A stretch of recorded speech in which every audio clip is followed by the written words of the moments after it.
अयोध्या राम मंदिर से जुड़ा एक बड़ा मामला इन दिनों चर्चा में है। चढ़ावे में कथित गड़बड़ी और चोरी के आरोपों की जांच अब अपने आखिरी दौर में पहुंच चुकी है।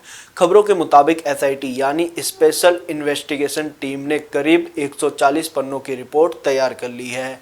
इस रिपोर्ट के बाद कई लोगों पर बड़ा एक्शन हो सकता है। सबसे बड़ी बात यह है कि मंदिर से जुड़े कई सेवादारों की सेवाएं खत्म की जा सकती है। हालांकि अभी तक किसी का नाम आधिकारिक तौर पर सामने नहीं आया है, लेकिन अयोध्या में इस खबर के बाद हलचल काफी बढ़ गई है। बताया जा रहा है कि जांच के दौरान राम मंदिर ट्रस्ट के सचिव से करीब 3 घंटे तक बंद कमरे में पूछताछ की गई। जांच अधिकारियों ने चढ़ावे के collection, security system, monitoring process और एडमिनिस्ट्रेटिव व्यवस्था से जुड़े कई सवाल पूछे। सूत्रों का दावा है कि पूछताछ के दौरान कई महत्वपूर्ण जानकारियां सामने आई है, जिन्हें एसआईटी रिपोर्ट में शामिल किया गया है।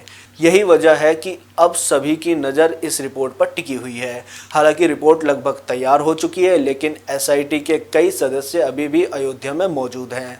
बताया जा रहा है कि टीम कुछ तथ्यों का फाइनल वेरिफिकेशन कर रही है ताकि रिपोर्ट पूरी तरह मजबूत और सटीक बन सके।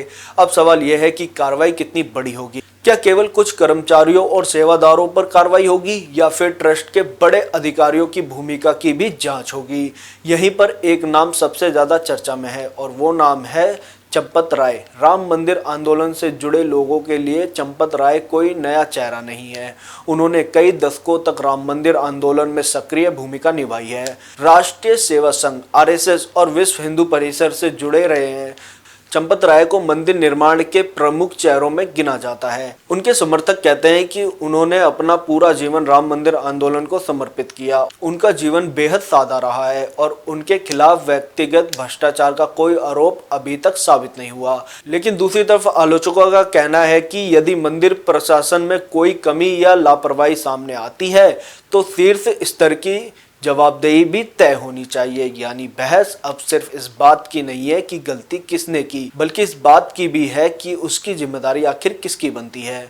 असल में ट्रस्ट बनाने के बाद कुछ संतों और पुराने मंदिर आंदोलन से जुड़े लोगों ने समय समय पर असंतोष भी जाहिर किया था। उनका कहना था कि कई पुराने कार्यकर्ता को उचित महत्व नहीं मिला।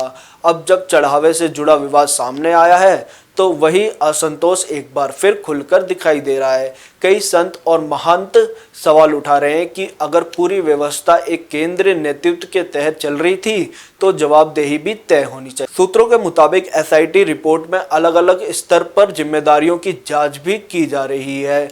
हालांकि रिपोर्ट पब्लिक ही नहीं हुई है, इसलिए अभी ये कहना जल्दबाजी होगी कि उसमें किसके बारे में क्या लिखा गया है।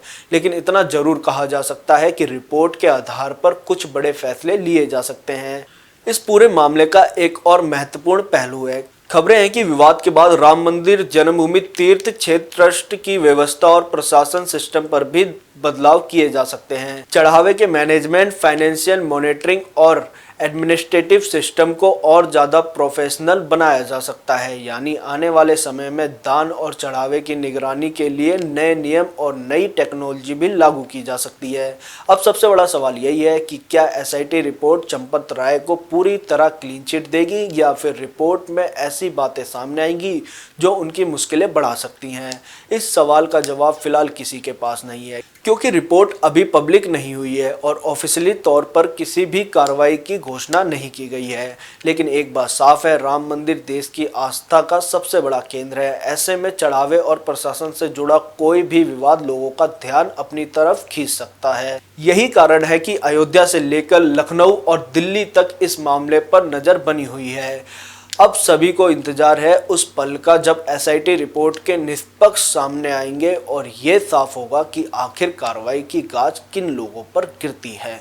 आप इस पूरे मामले पर क्या सोचते हैं, कमेंट कर अपनी राय जरूर बताएं। बाकी तमाम देश दुनिया से जुड़ी अन्य खबरों के लिए हमारे चैनल को लाइक, शेयर, सब्सक्राइब करना ना भूलें। धन्यवाद।